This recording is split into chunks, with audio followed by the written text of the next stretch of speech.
İbrahim surəsi 52 ayədir. Rəhman və rəhim olan Allahın adı ilə.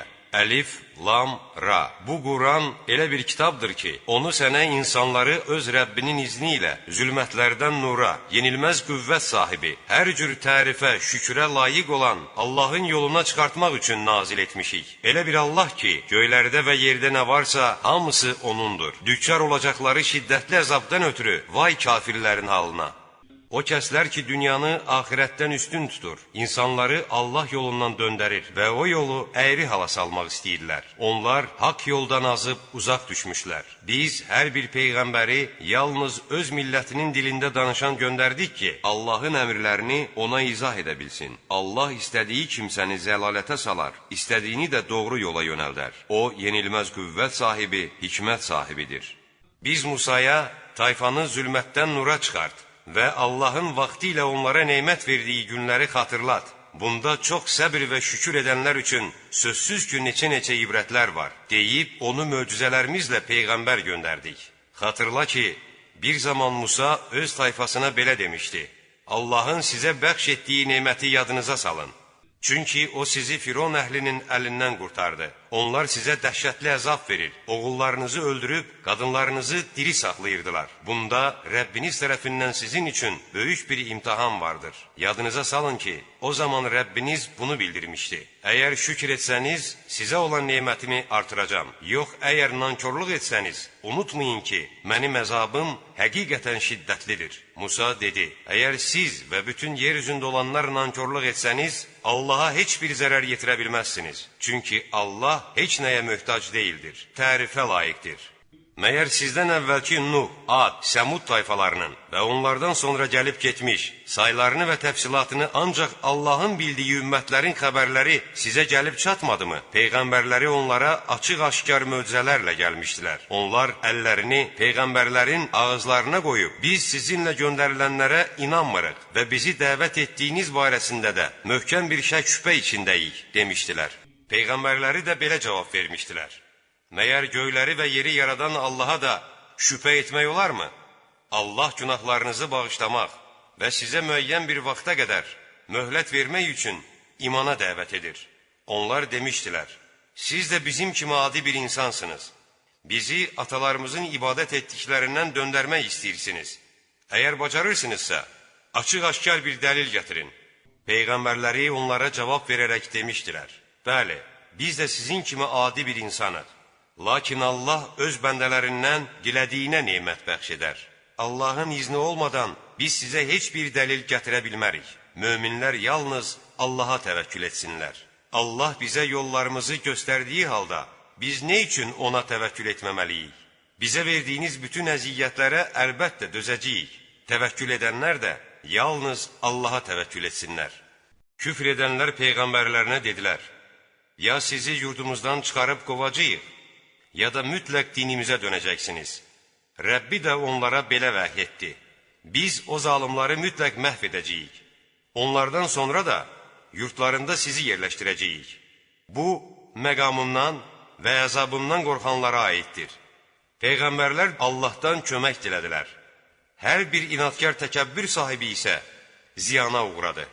Hələ qarşıda bunun ardınca cəhənnəm vardır. Hər bir inadkar təkəbbür sahibinə irinli qanlı sudan içirdiləcəkdir. O, irinli qanlı suyu qurtum-qurtum içər, onu zorla udar, boğazından aşağı keçirə bilməz. Ona hər tərəfdən ölüm gələr, lakin ölməz ki, bir dəfəlik canı qurtarsın. Hələ bunun ardınca daha dəhşətli bir əzab gələcəkdir. Rəbbini inkar edənlərin əməlləri fırtınalı bir gündə küləyin sovrub apardığı külə bənziyir.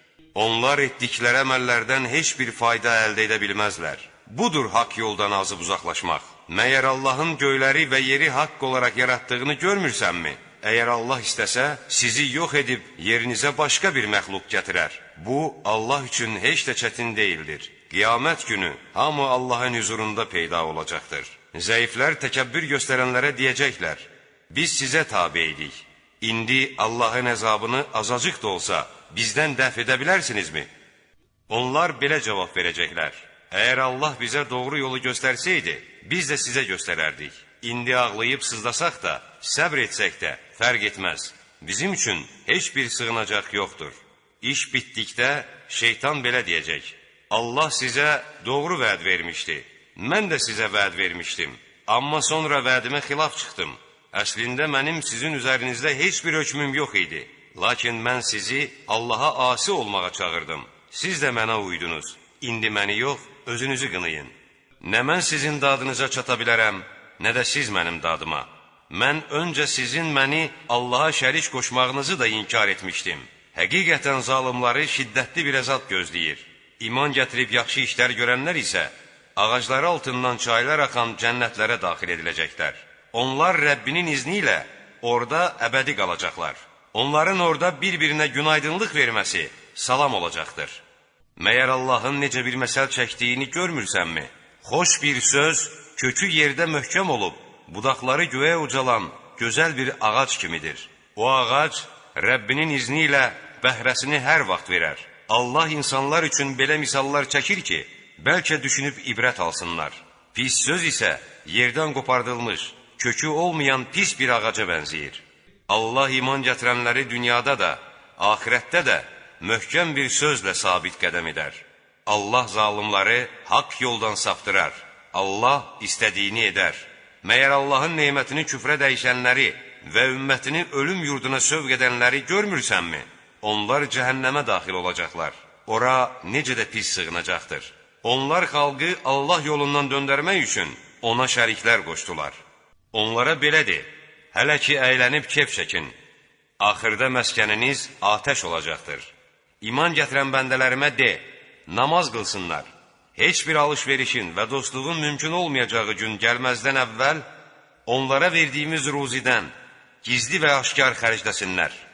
Göyləri və yeri yaradan, göydən yağmur endirən, o yağmurla sizin üçün ruzi olaraq cürbəcür meyvələr yetişdirən, əmri ilə dənizdə üzmək üçün gəmiləri sizə tabe və çayları sizə ram edən Allahdır. Seyr edən günəşi və ayı, həmçinin gecəni və gündüzü sizin ixtiyarınıza verən O'dur. Allah sizə istədiyiniz şeylərin hamısından vermişdir. Əgər Allahın neymətlərini sayacaq olsanız, sayıb qurtara bilməzsiniz. Həqiqətən, insan çox zalım, həm də çox nankordur. Xatırla ki, bir zaman İbrahim belə demişdi: Ey Rəbbim, bu diyarı, Məkkəni əminamanlıq yurdu et. Məni və oğullarımı bütlərə tapınmaqdan uzaq elə. Ey Rəbbim, onlar, bütlər həqiqətən çox insanı haqq yoldan azdırıblar. İndi kim arxamca gəlsə, o şübhəsiz ki məndəndir. Kim mənə qarşı çıxsa, bilsin ki, tövbə edəcəyi təqdirdə sən bağışlayansan, rəhm edənsən. Ey Rəbbimiz, mən əhli əyalımdan bəzisini sənin Beytül-Həramının, Kəbənin yaxınlığında əkin bitməz bir vadidə sakin etdim. Ey Rəbbimiz, onlar namaz qılsınlar deyə belə etdim. Elə et ki, insanların bir qisminin qəlbləri onlara meyl etsin. Onlara meyvələrindən ruzi ver ki, nemətinə şükr edə bilsinlər. Ey Rəbbimiz, sən bizim gizli saxladığımız və aşkar etdiyimiz hər şeyi bilirsən. Yerdə də, göydə də Allahdan gizli heç bir şey qalmaz. İxtiyar çağımda mənə İsmail və İsaqı bəxş etmiş Allaha həmd olsun. Həqiqətən Rəbbim duaları eşidəndir. Ey Rəbbim, məni də, nəslimdən olanları da vaxtlı-vaxtında lazımınca namaz qılan et. Ey Rəbbimiz, duamı qəbul buyur. Ey Rəbbim, haqq hesab çəkilən gün məni, ata-anamı və möminləri bağışla. Ya Rəsulum, Allahı zalımların etdikləri əməllərdən əsla qafil sanma. Allah onların cəzasını yubadıb elə bir günə saxlayar ki, həmin gün gözləri hədəqəsindən çıxar. Belə ki, onlar başlarını yuxarı qaldırıb durar, gözlərini də qırpa bilməzlər. Onların qəlbləri də bomboşdur. İnsanları onlara əzab gələcəyi günlə qorxud. O gün zalımlar, ey Rəbbimiz, bizə biraz möhlət ver, biz sənin dəvətini qəbul edər və peyğəmbərlərə tabe olarıq deyərlər. Bəs əvvəlcə sizə heç bir zaval toxunmayacağı barədə and içməmişdiniz? Siz özlərinə zülm edənlərin yurtlarında da sakin oldunuz. Onların başına nələr gətirdiyimiz də sizə bəlli oldu. Üstəlik, sizin üçün ibrətamiz məsələlər də çəkdik. Kafirlər hilə qurdular. Onların hiləsi Allah dərgahında məlumdur. Onların hiləsi ilə dağlar yerindən oynayan deyildir. Allahın peyğəmbərlərə verdiyi vədə xilaf çıxacağını sanma. Həqiqətən Allah yenilməz qüvvət sahibi, intiqam sahibidir. Qiyamət günü elə bir gündür ki, yer başqa bir yerlə, göylər də başqa göylərlə əvəz olunacaq. Və onlar, bütün insanlar qəbirlərindən çıxıb bir olan, hər şeyə qalib olan Allahın huzurunda duracaqlar. O gün günahkarları qandallanmış görəcəksən. Köynəkləri qətrandan olacaq, üz-gözlərini də atəş bürüyəcəkdir. Allah hər kəsə etdiyi əməllərin cəzasını vermək üçün belə edəcəkdir. Şübhəsiz ki, Allah tezliklə haqq hesab çəkəndir. Bu, Quran insanlar üçün elə bir moizədir ki, onunla həm qorxsunlar, həm də Allahın tək bir tanrı olduğunu bilsinlər, həm də ağıl sahibləri düşünüb ibrət alsınlar.